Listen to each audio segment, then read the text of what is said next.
नमस्कार। आज का मुद्दा में आप सभी का स्वागत है। मैं हूं आदित्य नामदेव और हमारा आज का मुद्दा है हत्यारा हिडमा हीरो क्यों। देश की राजधानी में बस्तर के आतंक के समर्थन में नारे की गूंज क्या बगावत की आवाज है या फिर कथित टुकड़े टुकड़े गैंग के बहके हुए बोल। यह सवाल जितना गहरा उससे कई गुना ज्यादा सोचनी भी है। आखिरकार बस्तर में आतंक का नाम बन चुके हिडमा का हितैषी कौन हो सकता है? हिडमा के समर्थन में नारे लगने का फायदा आखिर किसे मिल सकता है? क्या इसके पीछे देश को तोड़ने वाली साजिशें काम कर रही हैं या बस्तर में खामोश होती लाल आतंक की आवाज दूसरे रास्ते से पनपने की कोशिश कर रही है? पहले रिपोर्ट देख लेते हैं, फिर चर्चा को हम आगे बढ़ाएंगे।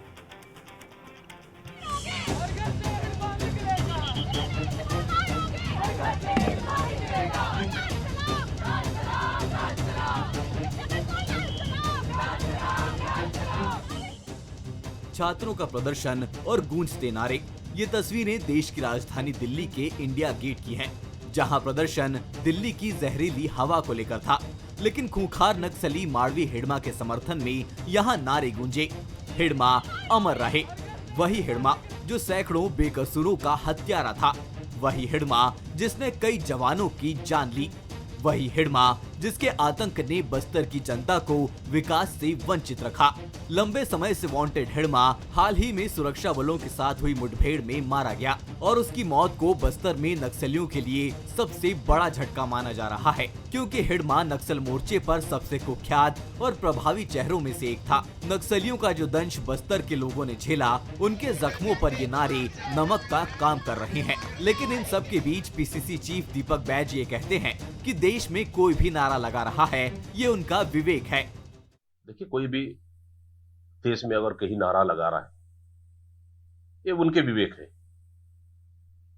लेकिन ये है कि हिडमा की मौत को लेकर बस्तर में कहीं ना कहीं नक्सली संगठन को बड़ा झटका इससे लगा है। हिडमा नक्सलियों का बड़ा लीडर था, कहीं ना कहीं बस्तर में उनका अच्छा पैठ और पकड़ भी रहा। बाकी कौन क्या नारा लगा रहा है वो जाने। दिल्ली, जहां संविधान, संसद और लोकतंत्र की धड़कनें बसती है, उसी राजधानी में हिडमा के समर्थन में उठी आवाज ने सियासी तापमान अचानक बढ़ा दिया। छत्तीसगढ़ के डिप्टी सीएम विजय शर्मा ने इन छात्रों को सीधे बस्तर आने का न्योता दे दिया। उनका कहना है कि छात्र बस्तर को जाने, समझे, फिर कोई बात करे। दिल्ली में बैठकर कोई लोगों को बरगला नहीं सकता। वही डिप्टी सीएम अरुण साव ने ऐसे लोगों को टुकड़े टुकड़े गैंग का हिस्सा बताया। आप दिल्ली में बैठकर इस तरह की बात करके बरगला नहीं सकते किसी को। आप बस्तर के गांव में कौन सा जनताना सरकार में स्कूल, अस्पताल, आंगनबाड़ी, बिजली, पानी, सड़क कुछ नहीं था वहां पर। अभी जाकर के कुछ काम आगे बढ़ रहा है। इस तरह से सोचना बिना जाने बिना समझे ये उचित नहीं है। ये वही गैंग है जो टुकड़े टुकड़े गैंग जिनको कह सकते हैं, पर ये इनकी मानसिकता बार बार उजागर होती है और पर केंद्र सरकार, राज्य सरकार ऐसे तत्वों को कड़ी सबक सिखाने के लिए तैयार है।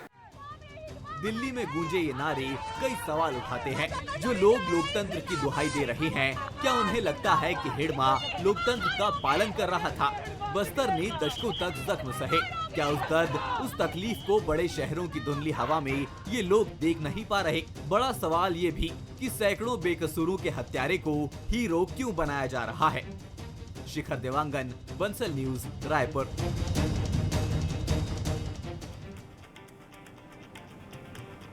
हिडमा पर सैकड़ों जवानों की हत्या के दाग लगे हैं। हिडमा के खत्म होने के बाद यह दावा किया जा रहा है कि बस्तर में लाल आतंक का सूपड़ा साफ हो गया है। ऐसे में देश में हिडमा के समर्थन में उठे नारे कहीं इस बात की गवाही तो नहीं दे रहे कि नक्सलवाद अपनी पहचान बदलकर पनपने की फिर से कोशिश कर रहा है। ये बात इसलिए भी सामने आ रही है कि अब लाल आतंक की जानकारी मानते हैं कि नक्सलवाद का खात्मा भले हो जाए, लेकिन माओवाद विचारधारा शायद ही कभी खत्म होगी। कहीं ये नारा वही नक्सली विचारधारा का बदला हुआ रूप तो नहीं है? नक्सलवाद को खत्म करने के बाद नक्सली विचारधारा को खत्म करने के लिए भी कहीं बड़ी जंग तो नहीं लड़नी पड़ेगी? और सबसे बड़ा सवाल ये कि बंदूक के दम पर देश के टुकड़े करने की विचारधारा रखने वाला हिडमा टुकड़े टुकड़े गैंग की नई विचारधारा तो नहीं बन जाएगा? बंसल से कुछ सवाल हैं। पहला सवाल, लोकतंत्र की आड़ में हिडमा का समर्थन क्या पीड़ितों के जख्मों पर नमक नहीं है? दूसरा सवाल, क्या हिडमा को हीरो बताना वैचारिक नक्सलवाद का नया चेहरा है? तीसरा सवाल, समर्थन करने वाले छात्रों को क्या पहले बस्तर की जमीनी सच्चाई नहीं जाननी चाहिए? 3 सवाल है। अब मैं मेहमानों से मिलवाऊंगा। धनंजय सिंह ठाकुर जी हैं, वरिष्ठ प्रवक्ता हैं कांग्रेस के, बहुत स्वागत करता हूँ। के.एस. चौहान साहब जुड़े हुए मेरे साथ, भारतीय जनता पार्टी के नेता हैं, प्रवक्ता है, बहुत स्वागत करता हूं उनका। मेरे साथ राम अवतार तिवारी जुड़े हुए, वरिष्ठ पत्रकार है, बहुत स्वागत करता हूं। सबसे पहले मैं राम अवतार जी के पास चलूंगा। राम अवतार जी, नक्सली जब मजबूत थे तब कभी आपने नक्सलियों के समर्थन में नारे सुने थे क्या? आज जब नक्सली कमजोर हो रहे हैं, ऐसा लग रहा है कि माओवाद का दंश बस्तर कम से कम पूरी तरह से छोड़ते जा रहा है, पूरी तरह से माओवाद का दंश खत्म होते जा रहा है। ऐसे में देश की राजधानी में राम अवतार जी उनके समर्थन में नारे, इसका क्या मतलब निकालते हैं? इसकी तो निंदनीय बात है। पहली बात, इसकी जितना निंदा की जाए कम है। विचारधारा रहे, विचारधारा से किसी को परहेज नहीं है, पर जो हजारों लोगों की हत्या और राजनीतिक दलों की बड़े बड़े नेताओं की हत्या का जिम्मेदार है, जो लंबे समय से बस्तर के गरीब आदिवासियों के विकास को रोकने वाले लोग हैं, उन लोगों का तो समर्थन लोकतंत्र में नहीं किया जाना चाहिए। वो विकास विरोधी थे, वो लोकतंत्र विरोधी थे, वो गरीब जो बेसहारा है उनके विकास को रोकने वाले थे। तो क्या ऐसे लोगों को समर्थन देना चाहिए? ये तो विकृत मानसिकता नजर आती है मुझे कि किस तरह की विचारधारा के लोग ऐसे चीजों का समर्थन कर रहे हैं, नारे लगा रहे हैं। हम लोग जानते हैं कि बस्तर में यहाँ पर बड़ा भूभाग कैसे विकास से रुका था, कैसे खून की नदियां इतने वर्षों तक बह रही थी। अब एक रास्ता दिखा है, शांति का रास्ता दिखा है, एक विकास का रास्ता दिखा है, एक लोगों का जीवन बेहतर होने का रास्ता दिखा है। उसका ये विरोध है। विरोध क्यों? ये समझ से परे है। अगर वो कम्युनिस्ट है तो कम्युनिस्ट विचारधारा एक बड़ा वर्ग मानता होगा, वो जीवित रहे, विपक्ष रहे मजबूत, ऐसी चीजों का विरोध भी करें। मगर विरोध ऐसी चीजों का हो रहा है, ऐसे व्यक्ति का हो रहा है जो खुखार आतंकवादी था, जो लंबे समय से बस्तर में हर तरीके से ये लोग वसूली कर रहे थे, बिल्कुल गरीब लोगों को मार रहे थे, विकास के विरोधी थे। किस पैमाने में ये मानव जीवन की बेहतरी का काम कर रहे थे, ये तो बता दें। तो ऐसे लोगों को मारने के बाद बस्तर जो है में नक्सलवाद खत्म होने के संकेत गए और भारी संख्या में लोग आ रहे हैं और बड़े संख्या में राहत की सांस लिए, चाहे वो पुलिस सुरक्षा बल हो, चाहे बस्तर के लोग हों। ये जानकारी शायद दिल्ली के कुछ लोगों को नहीं होगी, इसलिए वो इस तरह के सड़कों में आकर विरोध प्रदर्शन या नारेबाजी कर रहे हैं। उनको वास्तविक में गृहमंत्री ने ठीक कहा है कि आप बस्तर आके देखें, बस्तर की स्थितियों को देखें, उसके बाद नारेबाजी करें। ये सही आह्वान है। दूसरी ओर जो मुझे लग रहा है कि इसके पीछे एक संदेश देना चाह रहे होंगे जो उस तरह के लोग हैं कि नक्सलियों को जिस अनुसार से मारे जा रहे हैं वो गलत है, या अप्रत्यक्ष दो शहरी नक्सली हैं, उनके संख्या है, उनके बारे में सोच, उनके काम है, उसको एक तरह से बल देने की कोशिश तरफ दिख रहा है मुझे। ठीक है चौहान साहब, नक्सली हिडमा भी किसी का हीरो हो सकता है क्या? ये आवाज देश की राजधानी दिल्ली से आई है चौहान साहब। सुरक्षा एजेंसियों के लिए कितना बड़ा खतरा ये आपको नजर आ रहा है आने वाले समय में? आदित्य जी, आज डिबेट करते हुए मुझे दुख बहुत ज्यादा हो रहा है। दुख इसलिए हो रहा है कि कुछ ही लोग, लेकिन वो इस विचारधारा के साथ भी जी रहे हैं और इस विचारधारा को भी बढ़ा रहे हैं। ये अपने आप में बहुत ही अपमानजनक और शर्मिंदगी बात है। लेकिन चाकू का कोई उतना ज्यादा दोष नहीं होता जितना चलाने वाले का होता है। ये जो बच्चे, जो विद्यार्थी जो प्रदर्शन कर रहे थे, उसके पीछे कौन है ये देखना जरूरी है। और ये पीछे कौन लोग हैं वो हम सब जानते हैं कि इसके पीछे कौन लोग हैं जो इस विचारधारा को जीवित रखना चाहते हैं, जो नक्सलवाद की विचारधारा को, माओवाद की विचारधारा को जीवित रखना चाहते हैं, जिससे इनकी राजनीति चलती है। राज गद्दी के लिए हम कब राज के गद्दार हो जाते हैं ये पता नहीं चलता, और राज गद्दारी ही ये अब करना चालू कर चुके हैं। जब दिग्विजय सिंह का बयान आता है और प्रीति मांझी का बयान आता है, और प्रीति मांझी के इनकी इतनी भी हैसियत नहीं है कि प्रीति मांझी को कांग्रेस पार्टी से हटा दिया, इतनी भी इतना भी दम नहीं है इन लोगों, हटाया नहीं गया, उस पर जांच उठाई गई, इतना भी मतलब इतना भी दम नहीं है। आप दिग्विजय सिंह की तो बात छोड़ दो। और दूसरी बात, अगर ये वाला स्टैंड नहीं है तो आपका स्टैंड है क्या? आप कौन से स्टैंड में हो? कोई भी सोशल मीडिया के प्लेटफॉर्म में कोई भी ऑफिशियल आपने कोई प्रेस विज्ञप्ति जारी की कि हमारा ये स्टैंड है? जी नहीं, क्योंकि आप नक्सलवादियों के समर्थक ही नहीं, आपने उनको पैदा किया, उनको पैदा किया। जहां डबल इंजन की सरकार थी उस समय 4 दशक पहले, वहां नक्सली पैदा, वहां नक्सली पैदा हुए आदित्य जी, और ये इनका ही गिरोह है, इनका ही परिवार है, इनका ही विचारधारा वाले। तो ये कुछ बोलने की स्थिति में नहीं है आज। जो यासीन मलिक के साथ मनमोहन सिंह खाना खाते हैं, जो पूर्व मुख्यमंत्री और उनके पिता नक्सलवादियों के साथ मित्रता व्यवहार रखते हैं, वो क्या बोलेंगे?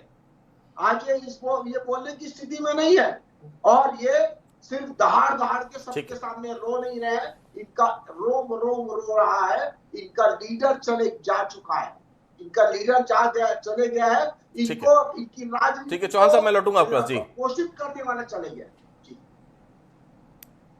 ठीक है धनंजय जी, क्या आप लोग नक्सलियों के समर्थन में नारे लगाने वालों के साथ खड़े हैं? सीधा सा सवाल, ये सवाल मैं इसलिए पूछ रहा हूं धनंजय जी, क्योंकि देश तुम्हारे टुकड़े टुकड़े होंगे कहने वाले कन्हैया कुमार आज आपके साथ है। कहीं जो नारा लगा रहे हैं वो आने वाले समय में कांग्रेस में तो नहीं आ जाएंगे? कन्हैया कुमार ने नारा लगाया, इसका कोई सबूत है? कोर्ट ने तो खारिज कर दिया, जमानत दे दिया, कोई सबूत है? ये भारतीय जनता पार्टी के फैलाया प्रोगंडा था, पहली बात। दूसरी बात, मैं कहता हूं ये देश संविधान से चलता है, ये देश लोकतंत्र से चलता है, विचारधारा से चलता है, और जो विचारधारा होती है वहां हिंसा का कोई स्थान नहीं होता है। चाहे वो नाथूराम गोडसे अमर रहे के नारा लगाने वाले आरएसएस भाजपा उनके संगठन हो, चाहे हिडमा का अमर रहे के नारा लगाने वाले लोग हो, ये भारत के संविधान के विरोधी है, भारत के शांतिप्रिय जनता के विरोधी है, और कांग्रेस पार्टी कभी इनका समर्थन नहीं करती है। हमने तो राष्ट्रपिता महात्मा गांधी जी को खोया है, नाथूराम गोडसे ने उनकी हत्या की। कौन था नाथूराम गोडसे? भाजपा की आइडियोलॉजी उसी के आधार पर चलती है, आरएसएस की आइडियोलॉजी उसी आधार पर चलती है, विश्व हिंदू परिषद की आइडियोलॉजी उसी आधार पर चलती है। अरे अभी देख लीजिए, इसी साल में अनेक भाजपा नेताओं ने नाथूराम गोडसे अमर रहे के नारा लगाए, फेसबुक में, सोशल मीडिया में लिखे थे। शर्म नहीं आती ऐसे लोगों को? और हिडमा को जो अमर रह कर रहे हैं, इनको भी शर्म आना चाहिए।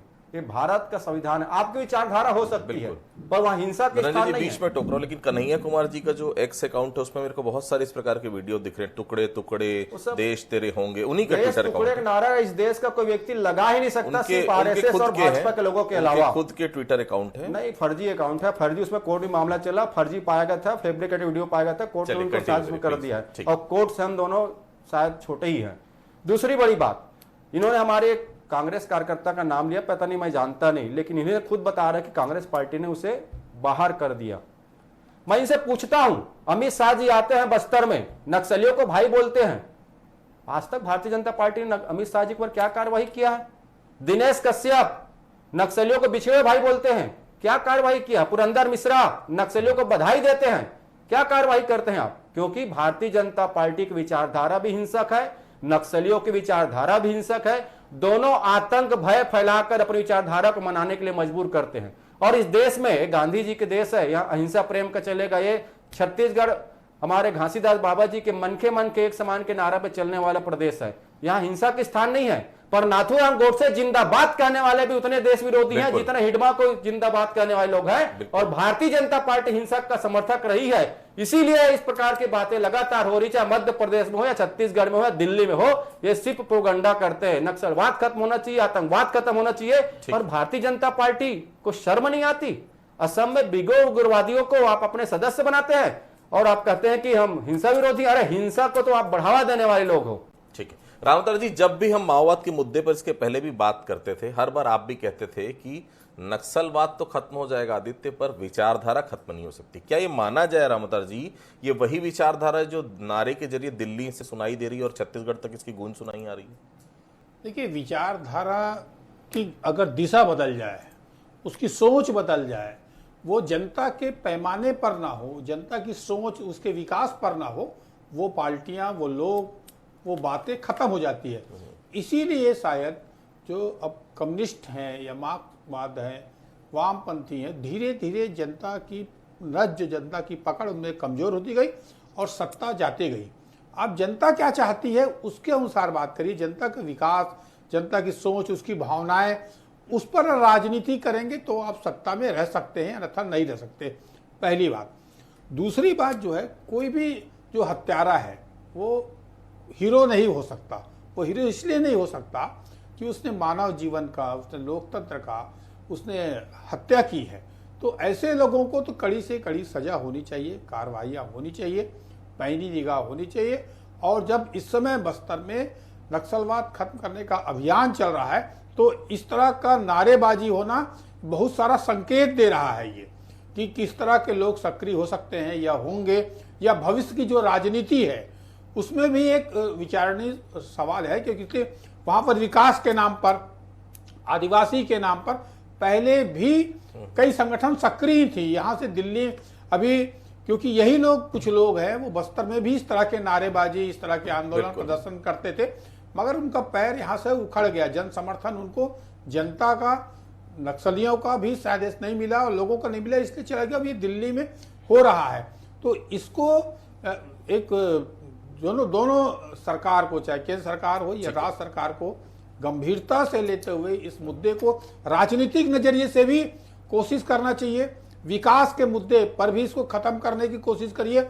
और जो इस तरह के लोग जो शहरी लोगों में हैं, वो लोग क्या चाहते हैं, उनका पैमाना क्या है, वो किस तरह के ऐसा क्यों कर रहे हैं, इसका विश्लेषण का विषय छत्तीसगढ़ के लिए खासकर है। क्योंकि नक्सलवाद यहाँ पर खत्म होने के लिए जोर शोर से अभियान चल रहा है। तो इस मानवता के नाम पर, मानवाधिकार के नाम पर कई बार हम देखते हैं विकास के आड़ में ऐसी चीजें उठाई जाती है, ये उठाने के पीछे अपना एक स्वार्थ है। तो इस स्वार्थ को आम जनता को भी समझना पड़ेगा, सरकार को भी समझना पड़ेगा। चौहान साहब, बीजेपी नेता इसे टुकड़े टुकड़े गैंग बता रहे हैं।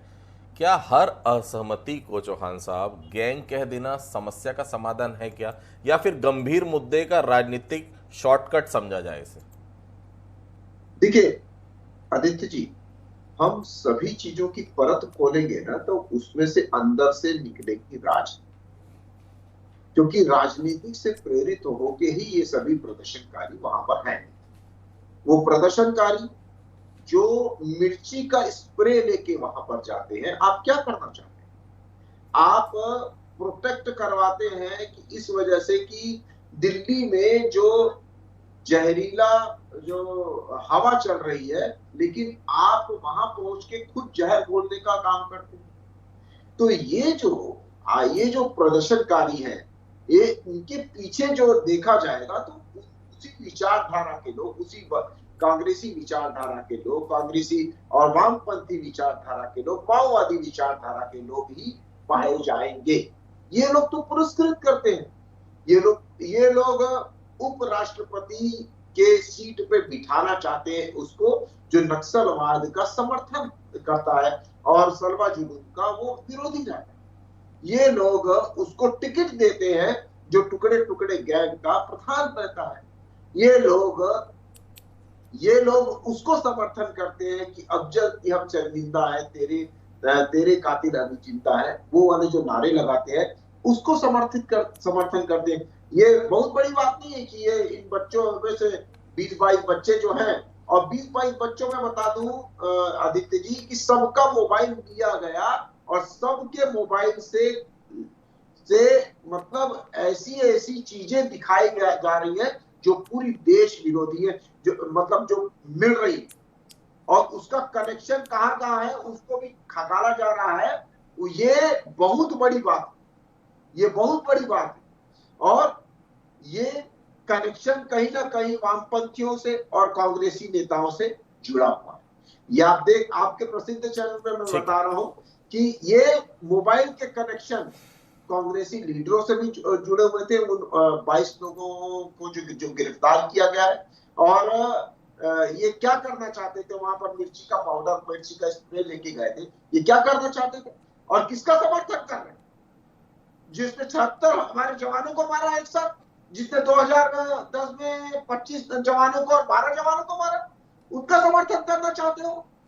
उनका समर्थन करना चाहते हो जो देश प्रदेश और समाज के लिए खतरनाक है? उसका समर्थन करना चाहते हो जिसने विकास, ठीक है, मैं लौटूंगा आपका चौहान साहब जी। धनंजय जी, दीपक बैस साहब कह रहे हैं कौन क्या नारा लगाए ये उसका विवेक है। क्या कांग्रेस एक खूंखार नक्सली के समर्थन वाले नारों को विचार की स्वतंत्रता मानती है? आपसे सवाल, क्या कांग्रेस नेतृत्व बताना चाहेगा कि बस्तर में जिन परिवारों ने हिड़मा के कारण अपने लोग खोए, उन्हें ये बयान किस तरह समझ आएगा? धनंजय जी देखिए अभी आदित्य जी, अभी भारतीय जनता पार्टी प्रवक्ता बड़ी बड़ी बात कर रहे थे, बड़ी बात कर रहे थे। इनको शर्म नहीं आता नाथूराम गोडसे अमर रह के नारा इनके पार्टी के जब लोग लगाते थे ताली बजाते हैं। दूसरी बात ये कह रहे थे कि पूर्व जो न्यायाधीश है सुप्रीम कोर्ट के, उनको नक्सली समर्थक बता रहे हैं। अरे उतनी सोच तो पहले पैदा कर लो कि उस पर आप टिप्पणी कर सको। अगर आप उसको नक्सली समर्थक बताते हो तो क्या विष्णु साय जी भी नक्सली समर्थक है? अभी रेड कारपेट बिछाकर जो नक्सलियों को घर वापसी करा तो क्या इसको आप नक्सली समर्थक मानोगे कि नक्सलियों को घर वापसी करा रहे हैं करके? कुछ भी आरोप लगाने से काम नहीं चलेगा। और नरेंद्र मोदी जी देश को गुमराह करके आतंकवादी देश पाकिस्तान चलेगा, सुन लेना। चौहान साहब प्लीज अपनी बारी में, किया था इंटरेप नहीं किया। चौहान साहब अपनी बारी में प्लीज, मैं आऊंगा आपके पास। इतनी बड़ी हैसियत नहीं है कि सुप्रीम कोर्ट के पूर्व लिहाज से बात कर सके, पर उस लायक बन जा, उस लायक पहले बन जा। कुछ भी बात कर लोगे देश सुन लेगा। सुन ले पहली बात को। तो क्या यह माना जाए कि नरेंद्र मोदी जी देश को गुमराह करके आतंकवादी देश प्रधानमंत्री चल देते, हम क्या मोदी जी को आतंकवादी को समर्थक मान लिया जाए? किस प्रकार से आप बात करते हैं? अगर सच्चाई यह है कि नाथूराम गोडसे जिंदाबाद करने वाला व्यक्ति हो या चाहे हिडमा जिंदाबाद करने वाले व्यक्ति हो, दोनों भारत के संविधान के खिलाफ काम कर रहे हैं, इस देश के शांति के लिए के खिलाफ काम कर रहे हैं। चाहे वो मॉब लिंचिंग के हत्यारों को, चाहे भारतीय जनता पार्टी नेता फूल माला पहनाते हो, या पाल घर के साधुओं के हत्यारों को भाजपा नेता अपने मेंबरशिप देते हो, या असम के बूढ़े उग्रवादियों को भाजपा ने सदस्य बनाता हो, या वो भाजपा नेता जो नक्सलियों अपने घर खाना खिलाते हैं, उनके वर्दी सिलवाते हैं, उनको जेटेनाइट प्रस्तुत करते हैं, उनको ट्रैक्टर देते हैं, दवाइयां देते हैं, चंदा देते हैं, ये सारे के सारे देश विद्रोही है और देश के खिलाफ काम करने वाले लोग हैं। कांग्रेस पार्टी की विचारधारा अहिंसा है। हम हिंसा के पक्ष में कभी नहीं रहे हैं, इसलिए हम आज फिर कह रहे हैं किसी भी आतंकवादी नक्सली के विचारधारा को समर्थन नहीं करना चाहिए, चाहे देश का कोई भी व्यक्ति हो, किसी पार्टी जुड़ा व्यक्ति हो, चाहे वो अमित शाह जी क्यों ना हो, चाहे वो इनके पुरंदर मिश्रा जी क्यों ना हो, इन दोनों को पार्टी से इनको बाहर निकालना चाहिए। कांग्रेस पार्टी ने कर दी कार्रवाई, ये क्यों उनको फूल माला बनाते हैं अमित शाह जी? दिल्ली में लगे नारों पर दोनों पार्टियां राजनीति कर रही, लेकिन कोई जवाब देगा कि बस्तर के जख्मों पर अमर जैसे नारे कौन सी विचारधारा के सहारे मरहम बन जा रहे हैं? ये बड़ी विडंबना है कि राजनीतिक दल अपनी राजनीति नहीं छोड़ते, जबकि बस्तर जैसा क्षेत्र, जो बड़ा क्षेत्र, इसी कारण से वहाँ पर लंबे समय से लोग दंश सह रहे थे, लोग मर रहे थे, विकास रुका हुआ था। तो अब राजनीति करने का समय नहीं है, एक निर्णायक लड़ाई का समय है। ऐसे समय में इन लोगों को राजनीति को छोड़कर ऐसे जो गलत तत्व हैं, जो गुमराह लोग हैं, जो दूसरे का उपयोग हो रहे हैं, हो सकता है किसी और का उपयोग हो रहा होगा, हो सकता है विदेशी शक्तियां भी इसमें लगी होंगी कि क्योंकि विदेशी शक्तियां देश के आंतरिक जो रणनीति है उसमें अपना वजूद बनाए रखने के लिए, अव्यवस्था फैलाने के लिए भी काम करती हैं। तो राजनीतिक दल इनको समझे भी इसमें विदेशी शक्तियां होंगी, क्योंकि इनके पास अस्त्र शस्त्र मिलते हैं, जो पैसा मिल रहे हैं, हो सकता है वो लोग कुछ वसूली कर रहे होंगे, कुछ बाहर से भी खो रहा होगा। तो इन सबको गंभीरता से सोचते हुए राजनीति करनी चाहिए, ताकि जो बिस्तर है या और जो संवेदनशील मुद्दे हैं, संवेदनशील मुद्दों में आप राजनीतिक आरोप प्रत्यारोप से अगर राजनीति करेंगे तो दूसरों को फायदा होगा, विदेशी शक्तियों को, नक्सलियों को, गैर लोगों को। तो इसको विचार विमर्श करने का समय है, उसके बाद काम करिए। ठीक है चौहान साहब, 1 मिनट का समय है मेरे पास बस। हिडमा की मौत के बाद बीजेपी से बड़ी जीत बताती, तो क्या पार्टी स्वीकार करती है चौहान साहब कि उसके जिंदा रहते सिस्टम, इंटेलिजेंस और रणनीति सब में गंभीर चूक थी इसके पहले? क्योंकि 20 साल छत्तीसगढ़ बने हैं, 20 क्यों मैं 5 साल अगर हटा दे, 3 साल इधर हटा दे, 8 साल हटा दे, तो लगभग 17 से 18 साल भारतीय जनता पार्टी का शासन रहा है। देखिए आदित्य जी, जब 2013 में झीरम कांड हुआ, झीरम कांड के बाद 10 साल तक हिडमा जो है वो छत्तीसगढ़ से बाहर रहा और आंध्र प्रदेश में छुपा रहा। ये ऑफिस मतलब ये पूरे तथ्यों के साथ मैं बता रहा हूं आपको। और उसके बाद जब 30 नवंबर तक की डेट दी गई थी हमारे अमित शाह जी के द्वारा कि इस समय तक हमारे, जल्दी खत्म करके चौहान साहब धनंजय जी के पास भी चलना है जी। इस समय तक हमारे कमांडर को मारना है। और देश की जनता बहुत इंटेंशन को जानती है, आप कुछ भी बोल रहे, लेकिन देश की जनता ये इंटेंशन को जानती है कि कौन नक्सलवाद के खिलाफ है और कौन नक्सलवाद के समर्थन में है। राहुल गांधी ने खुद, ठीक है धनंजय जी, क्या कांग्रेस स्पष्ट करेगी कि नक्सलवाद के खिलाफ सरकार और सुरक्षा बलों के साथ है, या इस तरह के विवेक वाले नारों को आवाज का अधिकार मानकर नक्सली नैरेटिव को स्पेस दे रहे हैं कुछ लोग? जी मैं तो 3 बार बोल दिया आपके चैनल में, चाहे नाथूराम गोडसे जिंदाबाद करने वाले हो, चाहे हिडमा का, ये संविधान विरोधी है और इससे ज्यादा स्पष्ट और आपके क्या चाहिए। लेकिन भारतीय जनता पार्टी को भी अपने हिंसक विचारधारा से बाहर आना चाहिए और नफरती लोगों को अपने पार्टी में, संगठन में स्थान देना बंद करना चाहिए। अमित शाह जी जैसे लोगों को जो नक्सलियों को भाई बोलते हैं, उन पर भी कार्रवाई इनको करना चाहिए। कैसे नक्सली इनके भाई हो सकते हैं? आतंकवादी कैसे इनके भाई हो सकते हैं? ये आरएसएस भाजपा हिंसक विचारधारा है। नक्सलियों की विचारधारा, भाजपा की विचारधारा एक है, एक सिक्के के 2 पहलू है। दोनों हिंसा करके, जनता को डरा के, हत्या करके, दंगा करके चुनाव जीतना चाहते हैं। नक्सली बस्तर के लिए खतरनाक है। ठीक है प्लीज ठीक है धनंजय जी खत्म करने मुझे प्लीज। ठीक है चौहान साहब प्लीज, चौहान साहब प्लीज। नरेंद्र मोदी जी आतंकवादियों को बात करते हो। ठीक है धनंजय जी प्लीज। ठीक है धनंजय जी प्लीज प्लीज। ठीक है धनंजय जी प्लीज। ठीक है धनंजय जी प्लीज। ठीक धनंजय जी प्लीज, धनंजय जी प्लीज। तुम्हारे ठीक है धनंजय जी प्लीज खत्म करना मुझे, क्लोज करना प्लीज। ठीक है धनंजय जी क्लोज करना है मुझे प्लीज प्लीज प्लीज। मैं कुछ पंक्तियों के साथ अपनी बातों को खत्म करूंगा। दिल्ली में बैठे लोग नारे फेंककर खुद को जागरूक बताते हैं और बस्तर के खून को बस एक मुद्दा बनाकर बहस में सजाते हैं।